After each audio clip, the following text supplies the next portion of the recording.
"Mom, you're embarrassing. Please don't come to Thanksgiving this year. We're having important guests." The words hung in the air like smoke that wouldn't clear. My daughter Jessica's voice was matter-of-fact, almost casual, as if she'd just asked me to water her plants. I stood in my kitchen, phone pressed to my ear, staring at the calendar on my refrigerator where I'd already circled November 28th in red marker. "Important guests," I repeated slowly. "Yes. Todd's new boss and his wife. They're very sophisticated. And you know how you get at these things."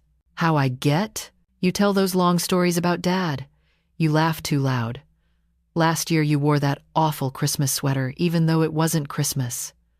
"Mom, I'm 43 years old. I need you to understand that some things matter for my career." I looked down at my hands. They were good hands, strong hands, hands that had changed Jessica's diapers, packed her lunches, held her through every heartbreak. Now they were just embarrassing. "I understand," I said quietly. "Great. Maybe we can do lunch the week after? I'll call you." She hung up before I could respond. I set the phone down on the counter and stared at it for a long moment. My reflection looked back at me from the darkened screen. 67 years old. Gray hair I'd stopped coloring 6 months ago because what was the point? Reading glasses on a chain around my neck like some kind of elderly cliché. I was embarrassing. The next morning, I woke up angry. Not the hot, explosive kind of anger. The quiet kind. The kind that settles in your chest and changes things. I made my coffee, sat at my kitchen table, and looked at that red circle on the calendar. Then I picked up my phone and called the community center. "Hi, yes, I'm calling about hosting an event, Thanksgiving dinner, for seniors who don't have anywhere to go." The coordinator's voice brightened immediately. "Oh, that's wonderful. We actually don't have anyone scheduled to host this year." "When were you thinking?" "November 28th, noon to 4. I'll provide everything." "Everything? That's quite generous. May I ask how many people you're planning for?" I thought about my empty dining room, my silent house, all that embarrassing love I apparently had no place to put. "However many need it," I said. 20? 50? I'll make it work." I spent the next 2 weeks in motion. It felt good to move, to plan, to have a purpose beyond waiting for phone calls that never came. I bought tablecloths and folding chairs. I printed flyers and posted them at the library, the senior center, the VA hospital. "No one should eat Thanksgiving alone," they read. "Come, share a meal. Free. Everyone welcome." My neighbor, Ruth, caught me hauling another load of supplies into the house 3 days before Thanksgiving. "Margaret, honey, what on earth are you doing?" I told her. Her eyes went soft. "Your daughter doesn't know what she's missing," Ruth said quietly. Then, "I'm bringing my green bean casserole, the good one with the onions. Don't argue." Word spread somehow. My phone started ringing. Old acquaintances from church, Bob from the hardware store, whose wife had passed last spring, Martha from my book club, whose son was deployed, each one asking the same thing. "Is it really okay if I come?" "Yes," I said to every single person. "Please come." By Thanksgiving morning, my house looked different, transformed. Tables stretched from the dining room through the living room, covered in mismatched tablecloths because I'd run out of matching ones. Ruth's green bean casserole sat next to Helen's sweet potato pie. Marcus, the young man from the grocery store who'd overheard me ordering turkeys, showed up at dawn to help me cook them. "My grandma raised me," he said simply, rolling up his sleeves. "She would have loved something like this." We cooked together as the sun rose, the house filled with the smell of turkey, stuffing, pumpkin pie, the kind of smells that should mean family but hadn't for me in so long I'd almost forgotten. People started arriving at 11, early, eager. They came through my door carrying dishes and shy smiles. Each one had a story. Robert, 82, whose kids lived in California and couldn't afford to fly him out. Linda, 71, whose husband of 50 years had died in March and couldn't bear another holiday in their empty apartment. Jim, 65, whose daughter had told him not to come this year because her new boyfriend was uncomfortable around old people. I hugged them all. These strangers, these embarrassing old people with their loud laughs and long stories and visible signs of aging. Welcome, I said to each one. I'm so glad you're here. By noon, my house was full. Not just full, alive. Someone had brought a guitar. Someone else started telling stories about Thanksgivings past. The laughter was exactly as loud as Jessica had worried mine would be. Maybe louder. I didn't care. I laughed too, standing in my kitchen surrounded by half a dozen women I'd just met, all of us trying to figure out how to fit 3 more pies in my refrigerator. Marcus was taking photos on his phone. This is beautiful, he kept saying. This is what it's supposed to be like. I was carrying a platter of turkey to the dining room when my phone rang, Jessica's name on the screen. For a moment, I almost let it go to voicemail, then I answered, wedging the phone between my shoulder and ear while I set down the platter. Mom, where are you? It sounds crazy there. I'm home. Having Thanksgiving dinner. A pause. I thought. You said you understood. I did understand, sweetheart. You didn't want me at your dinner, so I made my own. Your own? Mom, who's there with you? I looked around my house. At Robert teaching a younger veteran some card game. At Linda laughing so hard she had to wipe her eyes. At Jim playing guitar while someone sang an old hymn slightly off-key. At Marcus and Ruth arguing good-naturedly about whether cornbread stuffing was better than regular. Friends, I said. Old, embarrassing friends. Mom, that's not what I need to go, Jessica. My guests need me. Happy Thanksgiving. I hung up. It felt powerful. Wrong, maybe, but powerful. Like setting down something heavy I'd been carrying so long I'd forgotten it wasn't part of my body. The afternoon blurred into evening. We ate until we couldn't move. We told stories. Robert had flown planes in Vietnam. Linda had been a nurse for 47 years. Jim had built his own house with his bare hands. Marcus talked about his grandmother, who'd worked 3 jobs to raise him and his siblings after their parents died. She never complained once, he said, voice thick. Not once. She just showed up. Every day. That's what we do, Ruth said softly. We show up, even when no one thinks we matter anymore. The room went quiet. Not uncomfortable, just acknowledging something true. You matter, I said, looking around at all of them. You all matter so much. Someone started crying. Then someone else. Then we were all crying and laughing and hugging each other, this random collection of people who'd been alone and now weren't. Marcus posted some of his photos online that night. I didn't know until Ruth called me the next morning, her voice strange. Margaret, you need to see this. The video had gone viral. Marcus had posted a series of photos and videos from the dinner with a caption. This is my friend Maggie. Her daughter told her not to come to Thanksgiving because she was embarrassing. So she threw a Thanksgiving dinner for seniors in the community who had nowhere else to go. This is what love looks like. This is what family should look like. I think we're all embarrassed by the wrong things. By the time I saw it, the post had been shared 20,000 times. The comments made me cry. Not sad crying, the other kind. My mom would have loved this. I'm 73, and my kids haven't called me in 6 months. Thank you for showing me I'm not alone. This is the most beautiful thing I've seen all year. I want to be like Maggie when I grow up. That last one made me laugh out loud. When I grow up, at 67, I was apparently still growing.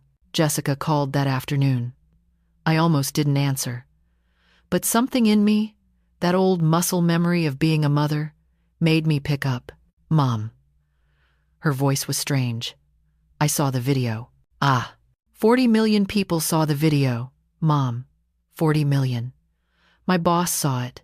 Todd's boss saw it. Everyone at work is talking about it. I waited. Quiet. The way I'd been quiet when she told me not to come to her sophisticated dinner party. She stopped, started again. I'm getting so many messages. People calling me ungrateful, calling me awful. Mom, they found my Facebook page. They know I'm your daughter. I didn't mention you in any of this, Jessica. I know. But Marcus mentioned in the comments that you'd been uninvited to your own daughter's Thanksgiving. People figured it out. Mom, this is humiliating. The word hung there. Humiliating, not embarrassing. The upgrade. The final level. Yes, I said slowly. I imagine it is. You have to make him take it down. Or post something saying it's fine, that we had a misunderstanding. Mom, you have to fix this. I looked around my kitchen, at the stack of dishes I was still washing, at the thank you cards that had started arriving in my mailbox from people who'd been at the dinner, at the list of names and phone numbers people had left, asking if we could do this again for Christmas. No, I said. What? No, Jessica. I'm not going to fix this. You're humiliated? You're embarrassed? Good. Maybe now you know how I felt when my own daughter told me I wasn't good enough to sit at her table. Mom, that's not. Let me finish. I have spent 67 years showing up for your father, God rest him, for you, for everyone who needed me. I showed up even when I was tired, even when I was scared, even when I didn't know what I was doing. And you know what? I'm still showing up, but not for people who treat me like I'm a burden. Not anymore. So what? You're just done with me? The question cracked something in my chest. Because no, I could never be done with her. She was my daughter. I'd grown her in my body, but I could be done with accepting scraps of her attention like I should be grateful for them.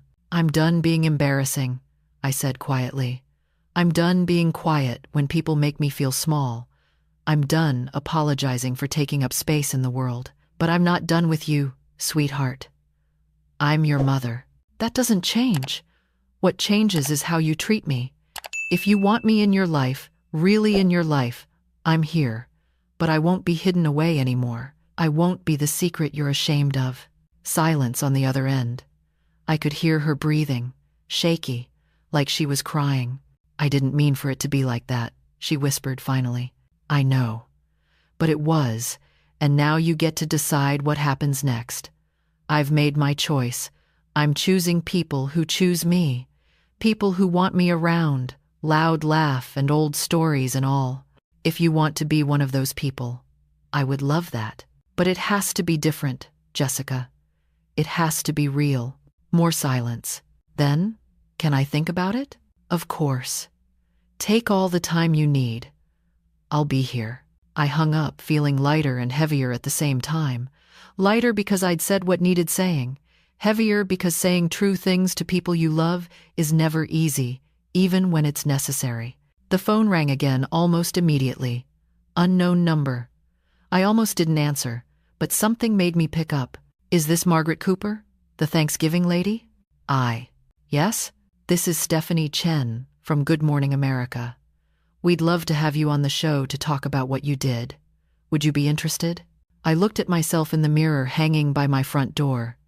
Gray hair, reading glasses, laugh lines around my mouth and eyes, all the visible signs of a life lived, a life that apparently 67 years hadn't finished yet. Yes, I said. I'm interested. The interview aired the following Monday. I wore my favorite sweater, the blue one that Jessica used to say made my eyes look pretty before she started worrying about what other people thought. The host asked me why I did it. Because no one should feel invisible, I said. Because getting older doesn't mean you stop mattering. Because sometimes the people who are supposed to love you forget that you're still here, still valuable, still deserving of a seat at the table, and if they can't see it, well, you build your own table. The host's eyes were shiny. That's beautiful. What would you say to other seniors who feel forgotten? I thought about Robert and Linda and Jim, about Ruth and Marcus and all the others who'd filled my house with laughter and life, about Jessica, somewhere out there, hopefully watching, hopefully hearing. I'd say you're not forgotten. You're not too old, too slow, too embarrassing, or too anything. You're exactly who you're supposed to be. And if the people around you can't see that, find people who can. Build your own family, set your own table. At 67, I learned I could start over. Imagine what you could do at 70, at 80, at 90. After the interview, my phone didn't stop ringing. Producers, journalists, but also regular people. Other seniors who wanted to start their own community dinners. Younger people apologizing for how they'd treated their parents or grandparents. It was overwhelming and beautiful and terrifying all at once. Jessica called on a Tuesday evening, 2 weeks after Thanksgiving. I was cooking dinner for myself, just simple pasta, but the kitchen still smelled like home. "Mom, can I come over?" She showed up 30 minutes later. I made her a plate even though she said she wasn't hungry. She ate it anyway, the way she used to when she was little and pretending she didn't like vegetables. "I've been watching all your interviews," she said finally, not looking at me. "You're everywhere. The Thanksgiving lady, the woman who wouldn't be invisible. Yes, you embarrassed me, Mom, really badly." Todd's boss told him his mother-in-law was an inspiration. He thought it was a compliment. I wanted to die. I waited. Let her say what she needed to say. But then I watched that first interview. The one where you talked about building your own table. And I realized. She stopped. Her hands were shaking. I realized I was scared. Scared of getting old. Scared of becoming irrelevant. Scared that if I wasn't perfect, if I wasn't young and successful and impressive, then I'd be nothing. "Like you, like me," I repeated softly. "I didn't mean like you. I meant like what I thought being old meant. Being invisible, being dismissed, being embarrassing." She was crying now. "But you're not invisible, Mom. You're the opposite. And I made you feel that way. I made my own mother feel like she was too much trouble to love." I reached across the table and took her hand. "You didn't make me feel that way, sweetheart. You just reminded me that I'd already been feeling that way for a long time. From a lot of people, not just you. You just happened to be the moment I decided I was done with it. I'm sorry. I'm so sorry. I know. I forgive you. But Jessica, I meant what I said. Things have to be different. I can't go back to being small for you. I've remembered what it feels like to take up space." She nodded, wiping her eyes. "Can you teach me how to be like that? Because I think I've been making myself small too, trying so hard to be what everyone else wants that I forgot who I am." I smiled. "Sweetheart, you're 43. You're right on schedule." We talked for hours that night. Really talked. About her father, about her fears, about the pressure she put on herself to be perfect, about how she'd been so afraid of me embarrassing her because she was terrified of being embarrassed herself, of being seen as anything less than successful and put together and worthy. "But worthy of what?" I asked her. "Todd's boss's approval? Your colleagues thinking you have it all together? Baby, that's exhausting.